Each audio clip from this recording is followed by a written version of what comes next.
passe. Pesadas crianças, lindas irmãs, meus amados irmãos, aqueles que nos acompanham também pela rádio Bom Jesus. Hoje a liturgia é centrada e voltada para a unidade. Nós diríamos que nesta Santa Missa nós meditamos, somos convidados a meditar na unidade. A Santa Missa fala que há um só Deus, que é uma só fé, que é preciso ter um só coração, que é preciso ter unidade entre os irmãos, que é preciso, portanto, seguir e servir ao único Deus. A primeira leitura, São Paulo nos recomenda que nós devemos andar de um modo digno da vocação a que fomos chamados. Todos nós recebemos uma vocação.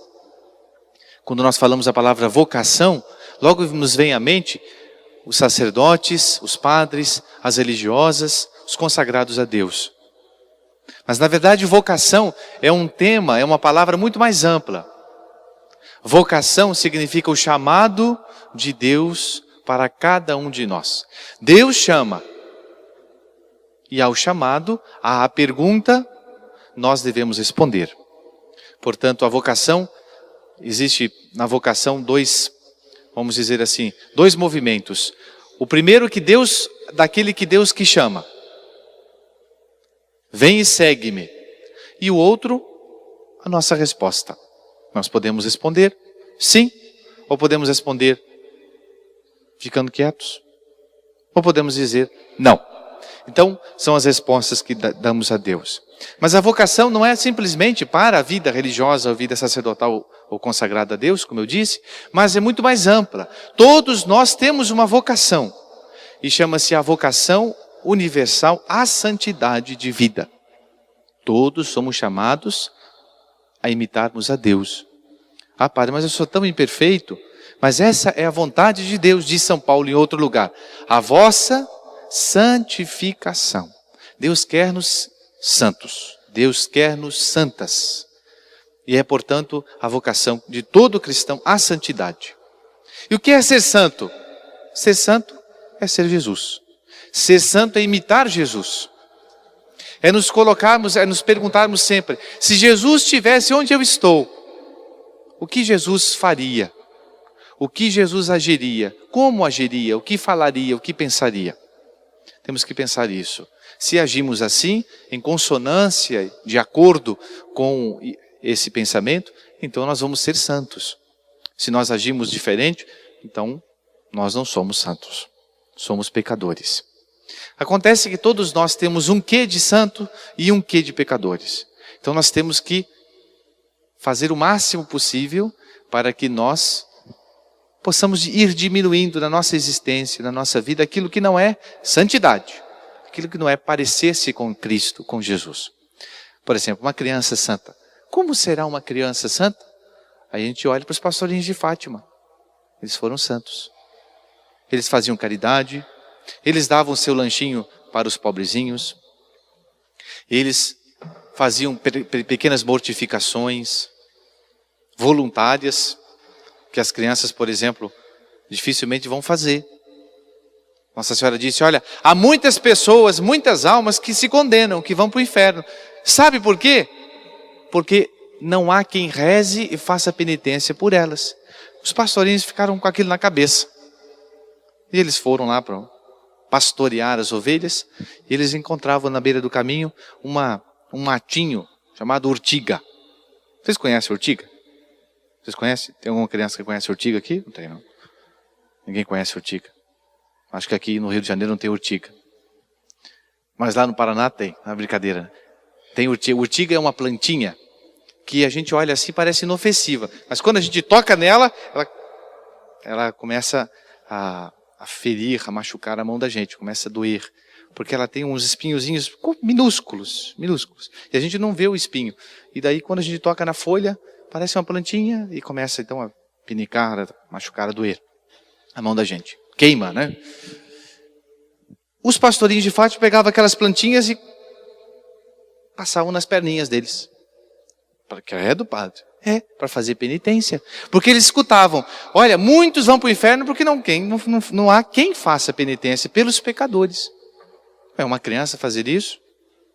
Difícil, né? Mas os pastorinhos faziam. Não estou dizendo para vocês fazerem isso, mas pequenas penitências nós podemos fazer. Por exemplo, comer uma verdura na hora da refeição, um alface, um quiabo, um jiló. Então, a gente pode fazer um pouquinho. Não se está pedindo para vocês comerem, encherem um prato de jiló, mas um pouquinho vocês podem comer. Não é? Colocar menos açúcar no café, menos açúcar no leite, menos chocolate no leite. Ou então um dia, deixar de tomar leite com chocolate, tomar café. Menos manteiga no pão. Bom, são coisas pequenas que a gente pode fazer.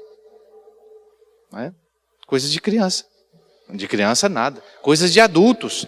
Coisas de santos. Então os santos são assim. Eles sabem agir porque eles imitam Jesus. Não é? E São Paulo diz assim, olha, como é que a gente deve agir conforme a nossa vocação? E ele enumera 5 virtudes. É a primeira leitura. Primeiro, a humildade, mansidão, paciência, suportando-vos uns aos outros por caridade, solícitos, prontos, né? Por conservar a unidade do Espírito pelo vínculo da paz. Então, 5 virtudes. Primeiro, a humildade. Isso aqui todas são virtudes de Jesus. Jesus que era manso e humilde de coração. Então, Jesus é o mestre da humildade. Em tudo, Jesus não olhava para si. Ele olhava para fazer a vontade do Pai. Ele não glorificava a si. Ele glorificava a vontade do Pai. Ele não perseguia os seus ideais, ele perseguia o pensamento de Deus Pai. Assim também nós vamos ser santos, se nós somos humildes. A humildade significa para nós, para as crianças, obedecer aos mais velhos, naquilo que a gente não gosta, acordar na hora certa, dormir na hora certa, não ver aqueles programas de televisão que não prestam, nem aquelas músicas feias que hoje em dia tem, que é um horror. E quando liga o rádio, a diabada começa a cantar e cantar junto e pular. Os diabos ficam todos contentes com essas músicas. Criança não obedece aos pais, não escuta essas músicas, seleciona as músicas que escutam. Né? Então, humildade. Depois, mansidão. Jesus era manso e humilde de coração. A mansidão é uma virtude muito importante, né? Tem gente que a gente toca assim, ou então ele olha e a pessoa fala assim, o que você está me olhando? Essa pessoa não é mansa, essa pessoa é um leão. Né? Mansidão. Mansidão significa, às vezes o irmãozinho faz uma arte, aí o pai fala, quem que fez isso aqui? Aí o irmãozinho aponta para você, foi você, foi ela. Aí a gente fica assim, eu não fiz nada. E a gente suporta. Não fui eu, mas eu vou suportar.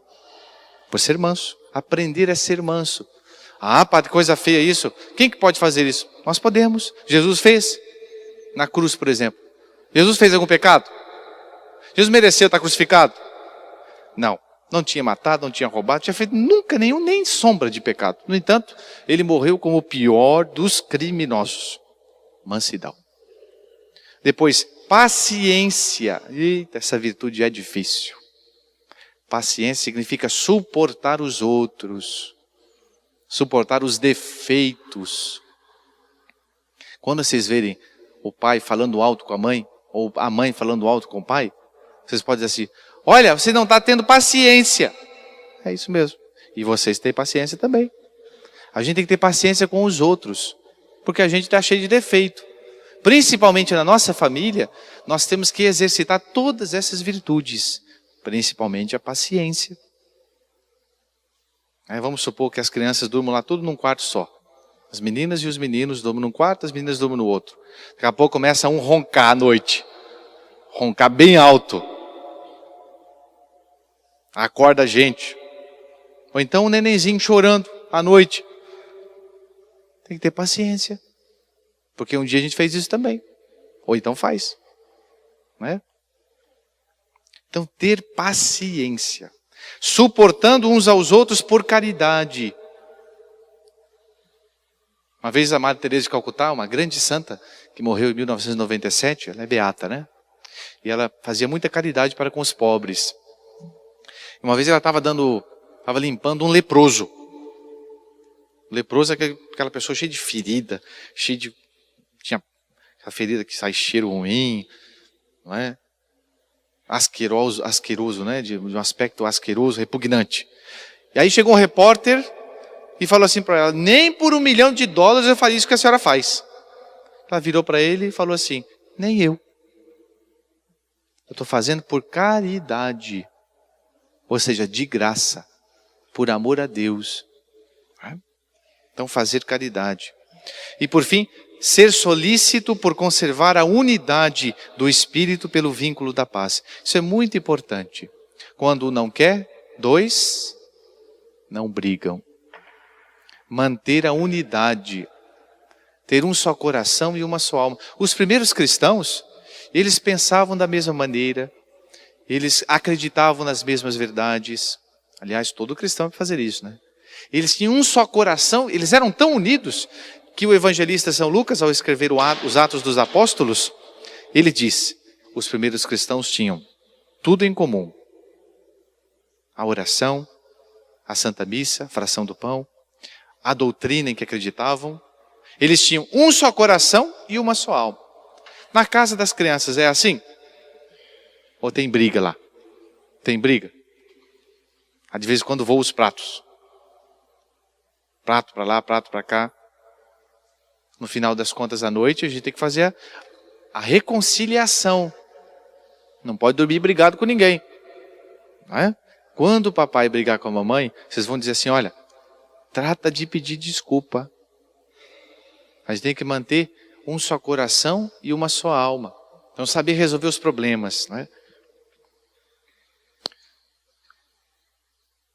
Portanto, também no Evangelho de hoje, Nosso Senhor fala da unidade. Nosso Senhor fala de um único mandamento, o maior mandamento. E o maior mandamento da lei de Deus é um só. Qual é, crianças?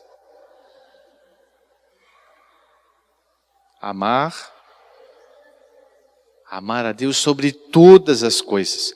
Quer dizer que a gente tem que amar a Deus mais do que o brinquedo da gente, mais do que o carro, do que a casa, do que o dinheiro no banco, pouco ou muito, do que a profissão, do que namorado, o esposo, a esposa, os filhos. Tem que amar a Deus sobre todas as coisas.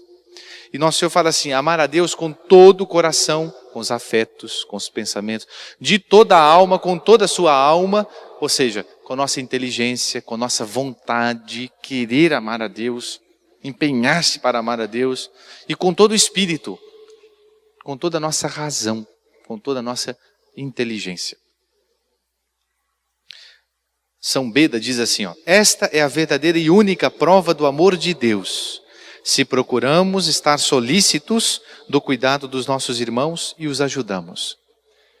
Então, sinal que de fato amamos a Deus quando amamos o outro, quando amamos o próximo. Na Bíblia diz assim: olha, se você diz eu amo a Deus, mas você não ama o próximo, você é um mentiroso. É verdade. A gente tem que amar o próximo. Nós provamos a Deus que o amamos quando de fato nós amamos os outros. E tem outro santo que diz: tu me perguntas por que razão e com que método deve ser amado Deus? E eu digo, São Bernardo, a razão para amar a Deus é Deus mesmo. E o método e a medida para amá-lo é amá-lo sem método e sem medida. Ou seja, não tem medida para a gente amar a Deus. Nós temos que amar a Deus sem medida. A medida de amar a Deus é amá-lo sem medida. Portanto, vamos amar a Deus nessa semana, na prática, trazendo para nós vamos ter paciência com os outros, em casa, as coisas mais fáceis que tem para fazer com os de fora, mas em casa que é difícil. Difícil com o marido, com a esposa, com os filhos, com os pais, com aqueles que a gente convive todo dia, que trabalha. Então, amar a Deus, amando o próximo com humildade, com paciência, com mansidão, suportando os defeitos dos outros e guardando a unidade pelo vínculo da paz. Em nome do Pai, do Filho e do Espírito Santo. Amém.